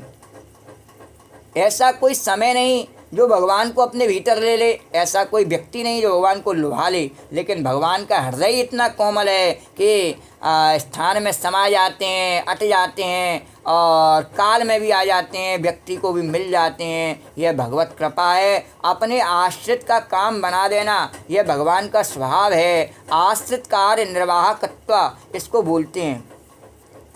आगे वर्णन करते हुए स्वामी जी कहते हैं, हमारे एक साथी हैं, उनको काम करने को कहो तो कहते हैं कि मिथ्या है, और दवा खाने को कहो तो सत्य है, भोजन करना सत्य है, कपड़ा पहनना सत्य है, रुपया पैसा चाहिए तो सत्य है। तो ये मिथ्यावादी सब झूठे हैं, कभी किसी के काम के नहीं हैं। देखो, आपको सिद्धांत की बात सुनाता हूँ, कच्चे वेदांतियों की बात नहीं है, सांकर वेदांत की बात करता हूँ। लेकिन जो लोग किताब पढ़कर सांकर वेदांत को समझते हैं, उनकी समझ में यह बात नहीं आती है। सांकर वेदांत में मिथ्या माने ब्रह्म होता है। जैसे सर्प मिथ्या, तो मिथ्या सर्प माने रज्जु हुआ कि नहीं? तो सर्प मिथ्या है माने रज्जु ही है, सर्प नहीं है। प्रपंच मिथ्या है माने प्रपंच ब्रह्म है। अध्यस्त जो है वह अधिष्ठान से किंचित भी भिन्न नहीं होता। यह औपनिषद सिद्धांत है, सांकर सिद्धांत है। तो यह ब्रह्म ज्ञानियों का अनुभव है। तो जिसको अध्यस्त बोलते हैं, जिसको मिथ्या बोलते हैं, वह जिसमें अध्यस्त है, जिसमें प्रतीत हो रहा है, जिसके प्रतीत हो रहा है और उससे भिन्न नहीं है, बिल्कुल वही है। ये संसार जिसमें प्रतीत हो रहा है ब्रह्म में हो रहा है। जैसे रस्सी में सांप, ये रस्सी भगवान तो प्रेम से बांधने वाली रस्सी है, किंतु हमें सांप जैसी लगती है, द्वारकाधीश भगवान की है। क्योंकि हमें अपनी मृत्यु से डर के कारण से सांप जैसी लगती है। तो जन्म के बाद मृत्यु आवश्यक है, और इस शरीर को अपना मान लेने के कारण से भ्रम हो जाता है, और उस कारण से ये भगवान के प्रेम की रस्सी जो हमेशा हमें सनातन है, बांध के ही रखती है और अपने प्यार से। तो हमें लगता है कि वह संसार के विषय भोगों की तृष्णा से जलते हुए हमें ऐसा लगता है कि सर्प है, सीधे सरल अर्थों में। तो ब्रह्मज्ञानी के लिए यह नाम, अगर यह बात समझ में नहीं आई हो तो अपने से सिद्धांत समझ में आया ना, सांकर वेदांत समझ में आया, करते रहो दृश्य से दृष्टा भिन्न। अभी तो भिन्न शब्द का अर्थ ही समझ में नहीं आता कि भिन्नत्व क्या होता है। तो गोपी बताना, तुलसीदास जी ने बड़े सरल अर्थों में भिन्न का अर्थ किया है। गिरा अर्थ जल मध्य में कहियत भिन्न भिन्न, और बन्नो सीता राम पर और जिन्हें परम प्रिय खिन्न। तो जो खिन्न है उसी के जीवन में जो है ये भिन्नता का अर्थ समझ में आता है, और खिन्न नहीं है तो नहीं आता। तो ब्रह्म ज्ञानी के लिए नाम रूपात्मक प्रपंच भी ब्रह्मात्मक ही होता है और ब्रह्म ही होता है। तो ये सब जो प्रपंच है नहीं, इससे वो भागता क्यों नहीं है फिर जब प्रेम हो जाता है? तो क्योंकि वह जानता है कि अतत्वता यह भी ब्रह्म ही है, क्योंकि ब्रह्म में दिखाई देता है नहीं, इसलिए झूठा नहीं है, ब्रह्म ही है। किंतु वह कैसा ब्रह्म है कि वह परिवर्तनीय ब्रह्म है, जिसमें हम अपने स्वरूप को भूल जाते हैं। और जब हम उस स्वरूप से हटके आधे, भगवद गीता में जैसे वर्णन किया कि आधा जो स्वरूप है परमात्मा का, उसमें चले जाते हैं बाकी के बचे हुए में, तो वहाँ जा कर के और उससे हम मुक्ति पा लेते हैं, द्वारकाधीश भगवान की। लेकिन कुछ क्षण के लिए नहीं, और हमेशा हमारा भाव उसी में लगा रहे, ऐसा गोपी भाव हमको प्राप्त हो जावे तो हमारी मुक्ति होने में कोई संशय नहीं है। तो भगवान की रासलीला तब समझ में आएगी जब इस धरातल पर, इस पृष्ठभूमि में बुद्धि स्थित होगी। जैसा कि गीता में कहा, भैरंतश्च भूतानाम अचरम चरमेव च। सबके बाहर भी वही है, चर भी वही है, अचर भी वही है, चरत्वेन प्रतीयमान भी वही ब्रह्म है और अचरत्वेन प्रतीयमान भी वही ब्रह्म है। स्वयं प्रकाश अधिष्ठान में अन्य कोई वस्तु नहीं है।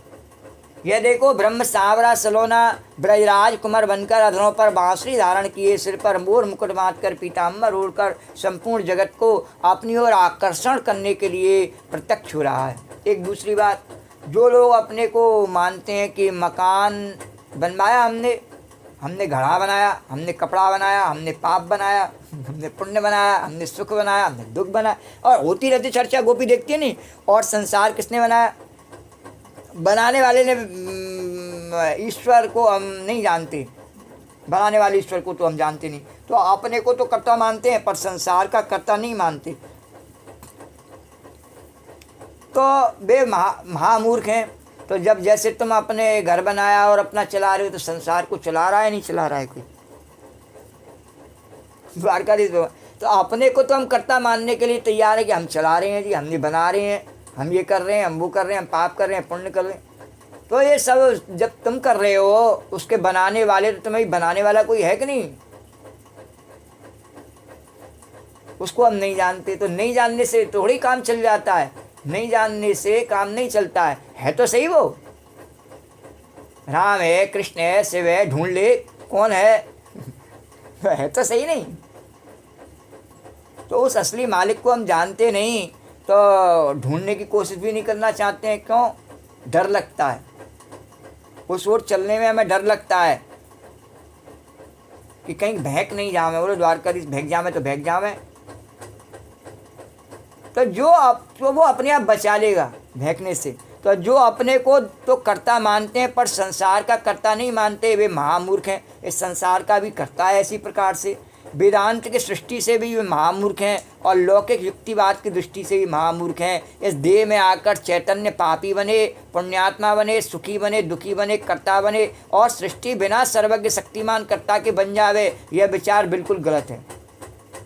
जब देह में हम जो जीवात्मा है तो हम सब बनते नहीं बनते हैं। अपने आप को चैतन्य माने, पापी माने, पुण्यात्मा माने, सुखी माने, दुखी माने, सब बात का कर्ता माने। और ये सृष्टि हम सोचें कि ये जड़ है, ये अपने आप बन गई है। हमारा शरीर तो अपने आप बन नहीं सकता, इसमें से आत्मा निकल जाए तो चल सकता है, एक क्षण भी नहीं चल सकता है। और ये संसार बिना आत्मा के चल रहा है, वो परमात्मा के बिना चल रहा है नहीं, उसी के इशारों पर चलता है। तो कहो ईश्वर करुणा वर्णालय है। राजा रामचंद्र भगवान की है, कृष्णचंद्र भगवान की है, द्वारकाधीश भगवान की है, जमुना मैया की है। श्री योग माया उपाश्रिता, वही योग माया का आश्रय लेकर ये रासलीला करता है। अब योग माया का आश्रय लेकर के रासलीला करना क्या है कि देखो संसार में लोग रास्ते पर चलते हैं, कोई दुकान में लगा है, कोई अपने रास्ते चला जा रहा है, लेकिन मदारी को जब खेल दिखाना होता है तो हमारा डमरू बजाता है, खंजरी बजाता है और दुकान में से निकल आते हैं, रास्ता चलना बंद कर देते हैं, खड़े होकर मदारी का तमाशा देखने लगते हैं। देख लगते हैं ना, ऐसा डमरू बजाया, भोलेनाथ ने आत्मा जाग उठी है। ईश्वर जब देखता है कि जीव अपने वासना के रास्ते पर चलते हैं तो ईश्वर की तरफ देखते नहीं हैं। तो ये जो जहाँ पैसा मिले उसको देखते हैं, जहाँ भोग मिले उसको देखते हैं, जहाँ कारखाने खुले उसको देखते हैं, जहाँ कोई काम न करना पड़े उसको देखते हैं। तो खंजरी लेकर जैसे कोई नट आ गया हो, ऐसे ही नटवर श्याम योगाय या माया ताम उपाश्रिता, योग के लिए संसार में बिखरे हुए, संसार में फंसे हुए, वासना के भिगोए हुए जीवों को अपनी ओर खींचने के लिए योग माया का आश्रय ग्रहण करके नाट्य लीला, रास लीला दिखाते हैं। बोलो द्वारकाधीश भगवान की जय। अरे भाई मज़ा तो हमारे पास है, तुम सुख चाहते हो आओ हमारे पास तो ले लो, रस चाहिए तुमको हमारे पास आ जाओ ले लो, प्रेम चाहिए तुमको हमारे पास है ले लो। आनंद लेकर, रस लेकर, प्रेम लेकर संसार में भटकते हुए जीवों को अपनी ओर आकृष्ट करने के लिए, अनादिकाल से बिछड़े हुए, जन्म जन्म से बिछड़े हुए जीवों को अपनी ओर खींचने के लिए, यह देखो परमानंद कंद नंदन नंदन ब्रजनंदन श्याम सुंदर को योग मायाम उपाश्रिता, माया माने कृपा को स्वीकार करके धरती पर आया है। तो हमको याद है बचपन में जब स्कूल में, विद्यालय में पढ़ने जाते थे तो बहुत लोग वैसे तो हनुमान जी के मंदिरों में न जाएं, लेकिन परीक्षा का दिन आ जाए तो बोले हनुमान जी पास करा देना। तो ये मतलबी यार हैं मतलबी यार किसके, और दम लगाए खिसके। तो ये जो जीव है ये कोई मतलब पढ़े तो ईश्वर का नाम ले, और वैसे प्रगतिशील लोगों के दल में सम्मिलित है। भगवान का नाम एकांत में तो तभी लेता है जब मुसीबत में पड़ जाता है, और नहीं तो हमेशा अपने दल में ही रहता है। तो आजकल जो महाराज बड़े पढ़े लिखे लोगों के बीच में कोई ईश्वर का नाम ले नहीं तो उसका नाम बुर्जुआ हो जाता है। देखो ये बात तब कही अखंडानंद जी ने इतने वर्षों पहले, और ये बिल्कुल हर समय सब समय सही है, उससे पहले भी है और आज भी है। एक बहुत बड़ा नास्तिक था विलायत का, तो जिंदगी भर उसने ईश्वर का खंडन किया। अंतिम समय में जब मरने लगा तो किसी पानी के जहाज में यात्रा कर रहा था, जहाज टूट गया, और जब वह एक लकड़ी का टूटा पल्ला लेकर समुद्र में डूबने उतरने लगा तब लहरें उसको थपेड़ा मारने लगीं। तब बोला, ईश्वर बचाओ, अब तुम्हारे सिवाय कोई दूसरा आश्रय नहीं, शरण नहीं। यह ईश्वर डूबतों के लिए सहारा है। ईश्वर से प्रीति होवे ऐसे लोग बहुत कम होते हैं। वास्तव में हम ईश्वर को क्या समझते हैं? मुसीबत से बचाने वाला, हमारा नौकर।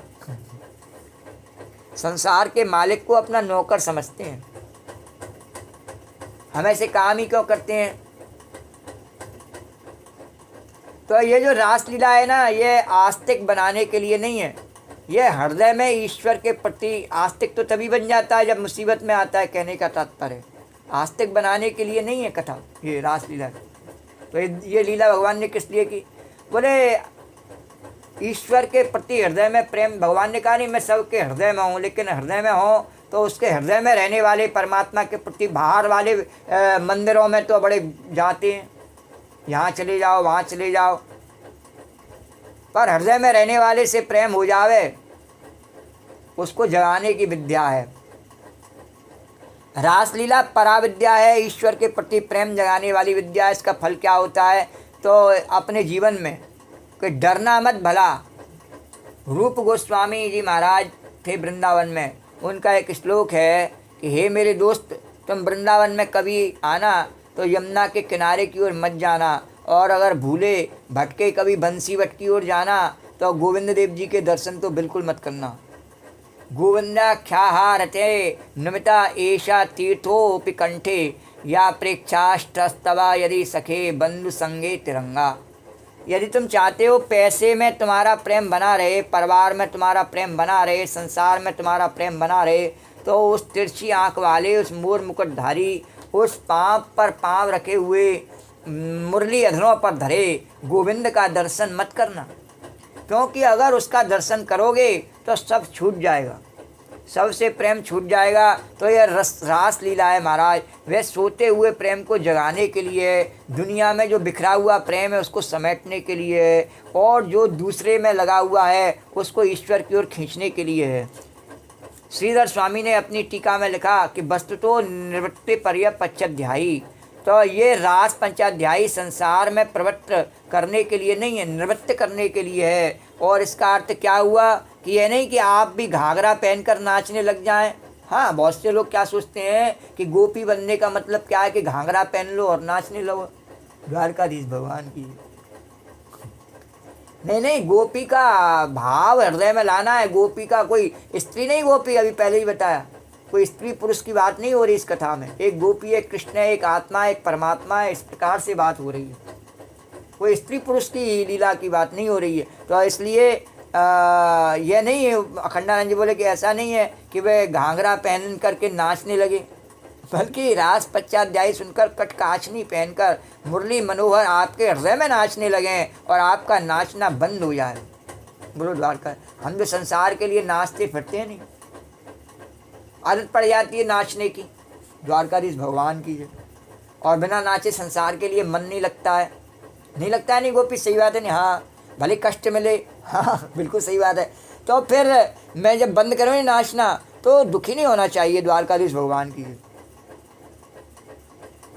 तो संसार में आपका जो नाचना है उस नाचने को बंद कर देता है और प्रभु को हृदय में नचा देता है और संसार की वासना को मिटा देता है, यह कामना मिटा देता है, क्रोध को मिटा देता है, लोभ को मिटा देता है। योग माया उपाश्रिता योगाय अनादि कालता विमुक्तानाम जीवानाम सस्मिन् योगाय या माया कृपाम ताम उपाश्रिता। अनादिकाल से संसार में जो भटकते हुए जीव हैं, ईश्वर से विमुख हुए जीव हैं, बिछड़े हुए जीव हैं, जब उन्होंने वेद की आज्ञा से अमुम यमा अमुम मम अया कि ईश्वर की उपासना करो, भगवान का भजन नहीं किया, तब मत्स्य कच्छप बाराह नरसिंह वामन बनकर भगवान आए और लोगों ने तब भी भगवान का भजन नहीं किया। जब लाख लाख संतों को भगवान ने संसार में भेजा, संतों को भगवान ने भेजा, तो उनकी आज्ञा मानकर लोगों ने भजन नहीं किया और बोले हाँ हाँ भगवान की भक्ति बहुत अच्छी है, सब ऐसे ही कहते हैं, लेकिन हमसे बनती नहीं। तब भगवान ने कहा अब मैं स्वयं चलूँगा और नाच कर गाकर बजाकर नैना चमकाकर मंद मंद मुस्कुराकर पाँव से ठुमक ठुमक कर नृत्य करके लोगों को अपने मन को लोगों के मन को अपनी ओर खींचूंगा। इसलिए अपने हृदय में अनंत करुणा धारण करके संसार में भटके हुए जीवों को अपनी ओर खींचने के लिए भगवान श्री कृष्ण ने अपनी योग माया का आश्रय लिया। और द्वारकाधीश भगवान की जय। योग माया उपासना का अनेक भाव महात्माओं ने निकाला है। एक राम नारायण मिश्र हुए, अभी नए नए पुराने, उन्होंने अयोग माया उपासना, योग माया उपासना, योग माया उपासना, योग माया उपासना, ऐसे करके केवल योग माया उपासना इसको 64 प्रकार से उन्होंने व्यक्त किया। बोलो द्वारकाधीश भगवान की जय। जब भगवान ने संकल्प किया रंतुम मनश्चक्रे हम विहार करेंगे, तो मन बन गया। जब मन बन गया तो सबसे खुशी एक व्यक्ति को हुई, संसार में बैठा चंद्रमा। क्यों?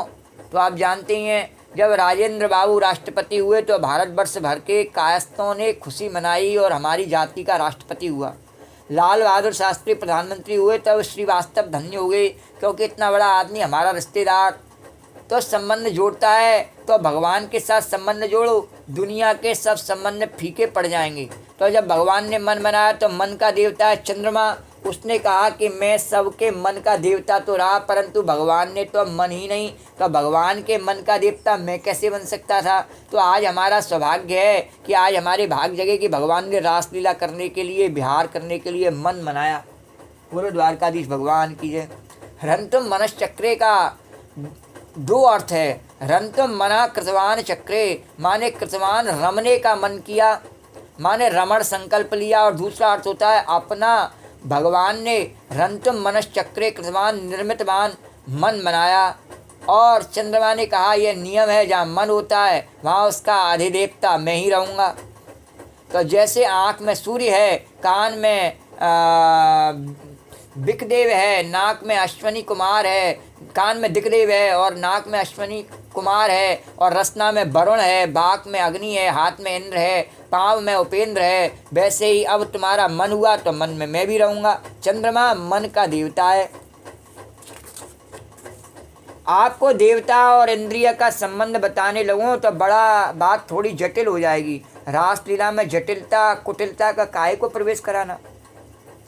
जटिला कुटिला तब आ जाती है ना तो राधा रानी के रस में बाधा पड़ जाती है। यह लीला की बात है। अच्छा अब देखो, एक भगवत संबंधी बात सुनाता हूँ। श्रीमद् भागवत में एक प्रसंग आया है, येषां तु भाग्य महिमा च्युतावदास्ताम एकादशैव हि वयं बत भूरि भागा एतद्धृति कचकैर सकृत्पिबामा सर्वादयो ड्रयतयम् अध्वमृता सवं ते। ब्रह्मा जी कहते हैं कि ब्रजवासियों के सौभाग्य की महिमा कौन कहे, उसको तो अलग रहने दो। इनकी इंद्रियों में बैठकर हम 11 देवता भगवान भाग्यवान हो गए। ब्रह्मा भाग्यवान, विष्णु भाग्यवान, रुद्र भाग्यवान, इंद्र भाग्यवान, चंद्रमा भाग्यवान, सूर्य, वरुण, अग्नि भाग्यवान। ब्रह्मा जी ने कहा हम ब्रजवासियों की इंद्रियों में बैठकर हम देवता भाग्यवान हो गए। कैसे? ब्रह्मा जी बोले कि सूर्य गोपियों की, ब्रजवासियों की आँखों में बैठ करके श्री कृष्ण की रूप माधुरी का पान करते हैं। वायु देवता त्वचा में बैठ करके श्री कृष्ण की स्पर्श माधुरी का रसास्वादन करते हैं। इंद्र देवता हाथ में बैठ करके भगवान के हाथ के ग्रहण की माधुरी का आस्वादन करते हैं। मन में बैठकर चंद्रमा, बुद्धि में बैठकर हम ब्रह्मा भाग्यमान हैं, क्योंकि श्री कृष्ण के साथ इंद्रियों का जो संबंध है बड़ा विलक्षण है।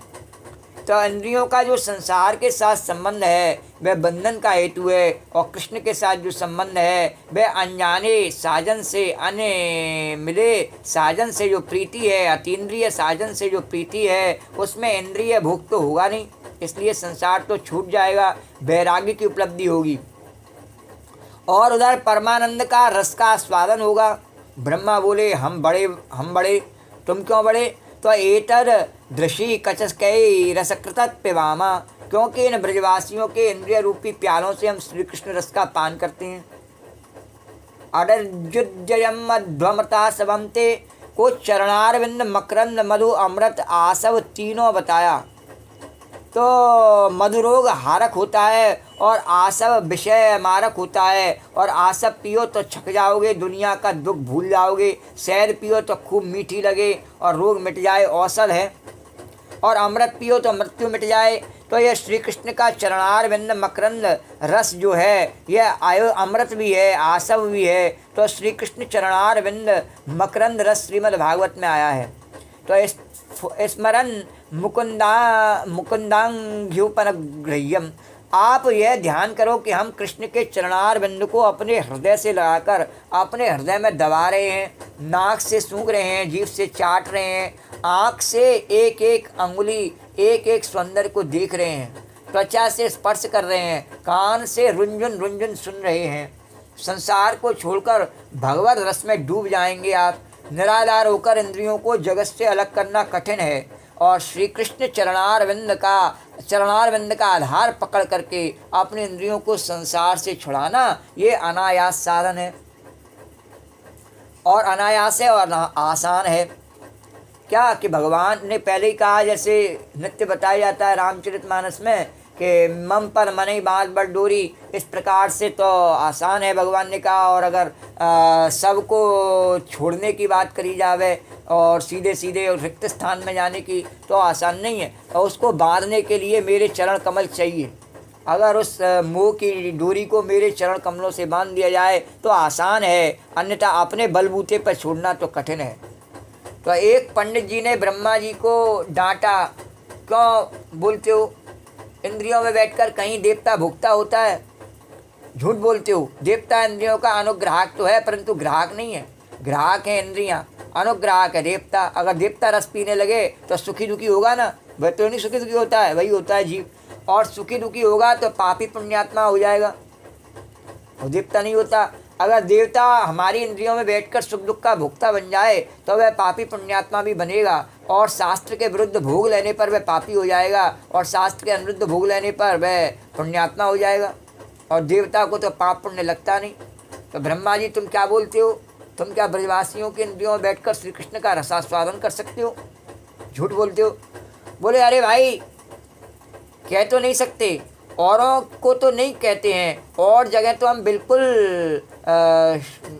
बिल्कुल शुक्ल कर्म करते हैं, यानी अच्छे कर्म करते हैं, अनुग्रही करते हैं। पर यह कृष्ण का जब प्रसंग आता है तब उनके साथ काले काम भी करने लगते हैं, ब्लैकमेल भी कर लेते हैं। जादू तो वह जो सिर पर चढ़कर बोले, इनके साथ तो ब्लैक भी चलती है, क्योंकि इतने सुंदर हैं, इतने मधुर हैं। कृष्ण का सौरभ जब मिलता है तब अश्वनी कुमारों को भूल जाता है कि हम ईमानदारी से होकर ये गंध सूंघ रहे हैं। तो सूर्य को भी भूल जाता है। तो बोले ब्रह्मा तुम अब भी भूल कर रहे हो। कहा क्या भूल है? तो अब भूल यह है कि ब्रजवासी तो सच्चिदानंद घन अप्राकृतिक हैं, इनके देह प्राकृतिक नहीं है। भगवान ने अपने सामर्थ्य से, अपने आनंद से उन्हें प्रकट किया। इनकी इंद्रियां प्राकृतिक नहीं है। अरे भाई, 10 पूजा चाहिए से जस देवता। तो कृष्ण से मिलने के लिए स्वयं को भी जैसे देहातीत हैं, वैसे हमको भी धर्मातीत होना पड़ेगा। सब धर्म छोड़ने पड़ेंगे। सर्वधर्मा परित्यज्य, अभी पहले ही बताया, जैसे अर्जुन को बताया, सब कर्तव्य जिसके प्रति जो भी कर्तव्य है वो मेरे चरणों में बांध दे। तो जैसे वे देहातीत हैं वैसे हमको भी धर्मातीत होना पड़ेगा।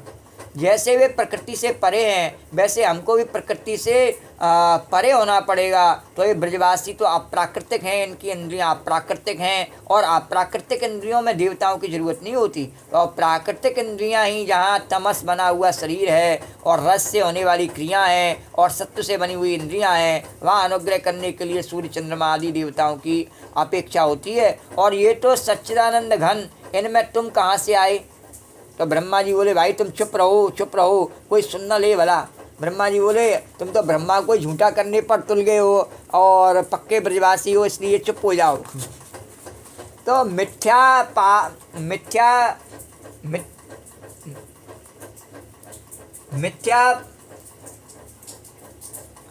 पवाद न मिथ्या अपवाद वचसा अपि अवमाना सिद्धि।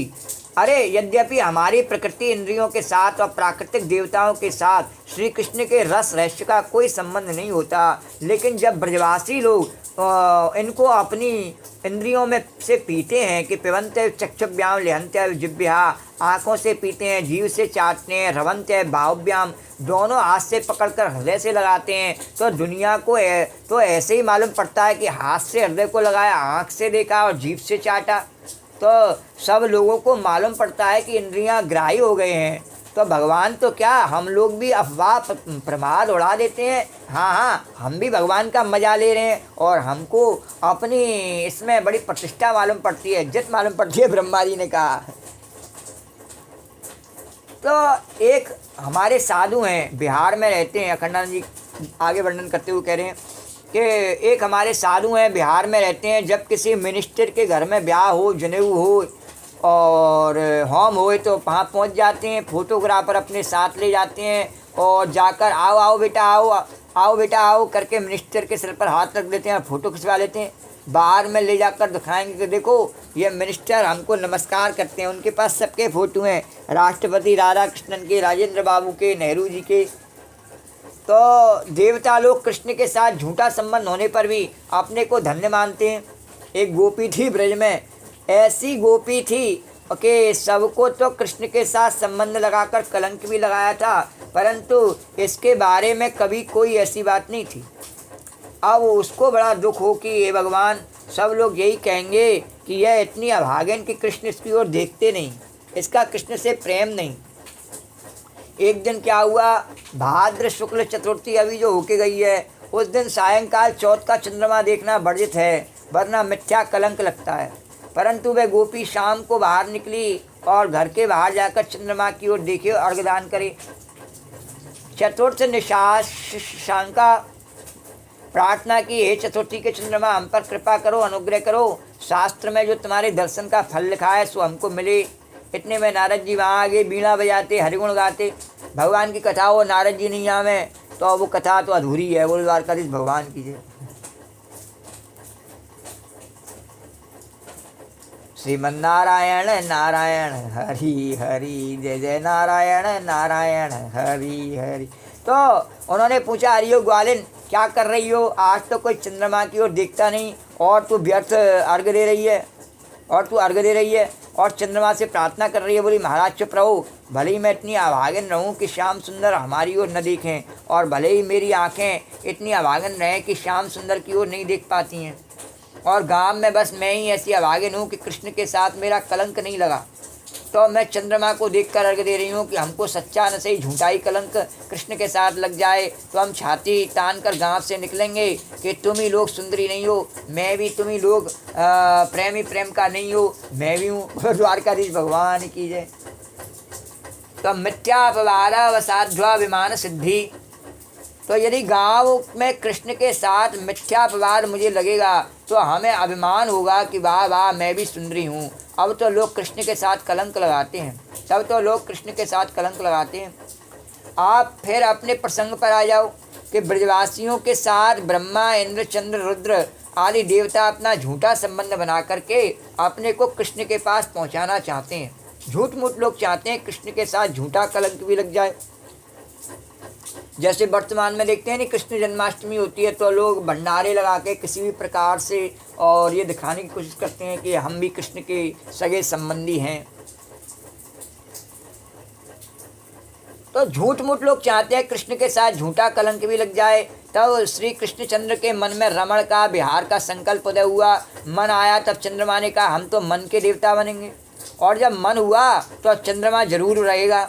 और मन बनता है औषधि वनस्पतियों से, जैसा अन्न वैसा मन, और औषधि वनस्पतियों के राजा चंद्रमा है।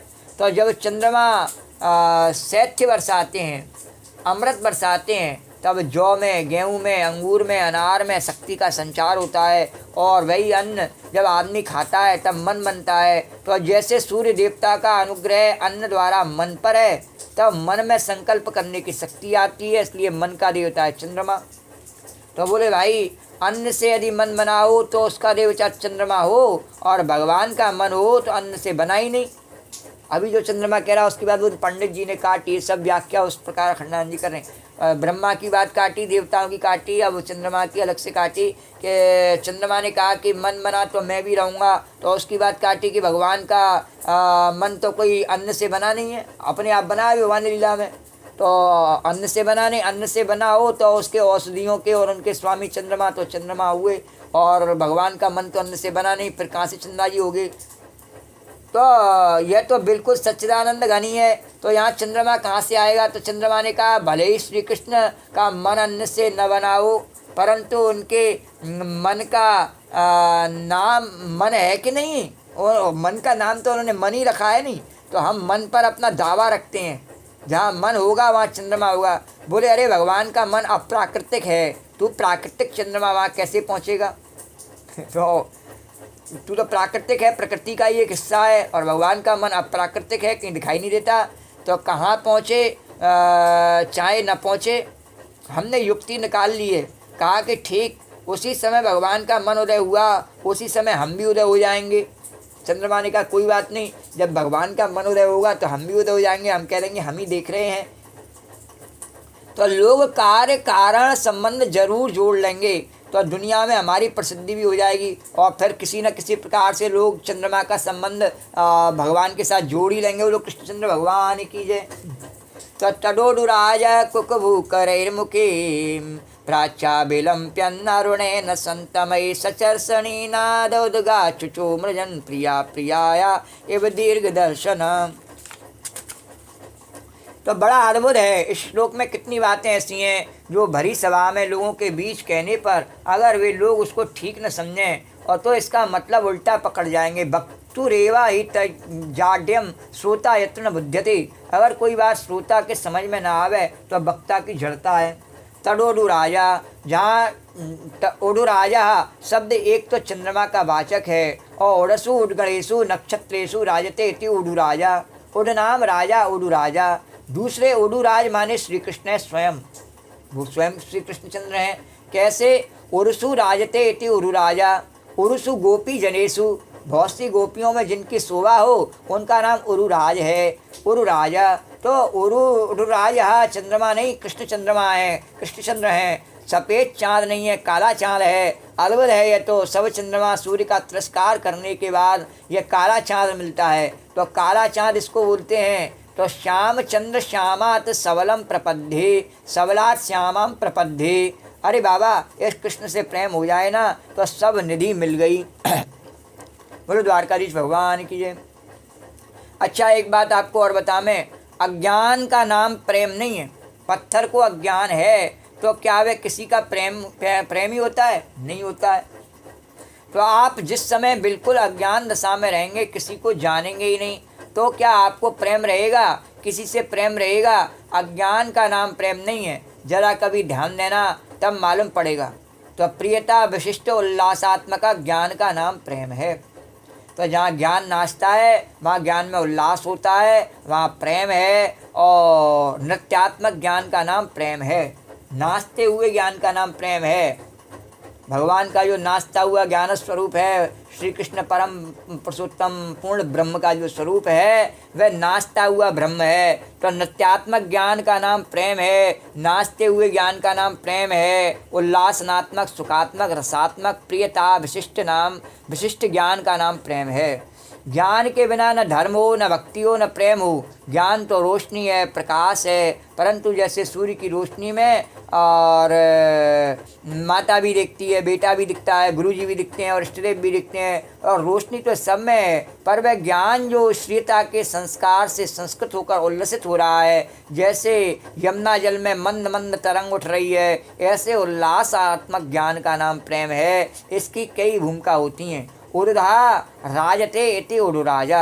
यह कृष्ण बहुरूपिया है, तरह तरह का रूप बनाता है। कैसे कि श्रुति कहती है, तदे जति तन्नई जति तद दूरे तद बंतके तदंतरश्चा सर्वस्या और तद सर्वाश्चाश्च बाह्यता। इससे आई कथा कल करेंगे। यह प्रकरण यही समाप्त हुआ। और द्वारकाधीश भगवान की जय।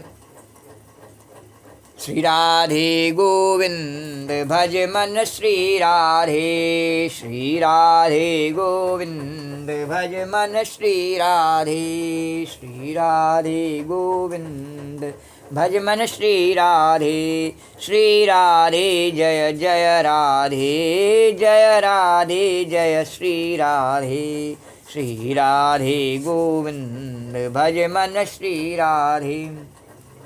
या देवी सर्वभूतेषु कथारूपेण संस्था नमस्तस्यै नमस्तस्यै नमस्तस्यै नमो नमः। या देवी सर्वभूतेषु मातृरूपेण संस्था नमस्तस्यै नमस्तस्यै नमस्तस्यै नमो नमः। ओम सर्वमंगलमांगल्ये शिवे सर्वार्थसाधिके शरण्ये त्र्यंबके गौरी नारायणी नमोस्तुते। नमो नमो दुर्गे शोकर्णे, नमो नमो अम्बे दुखहरणे। निरंकार है ज्योत तुम्हारी, त्यों लोक फैली उजी। शिलाट मुख विशाला, नेत्र लाल भ्रुकुटी विकराला। रूप मात को अधिक स्वावे, धरस कर जन्नत सुपा।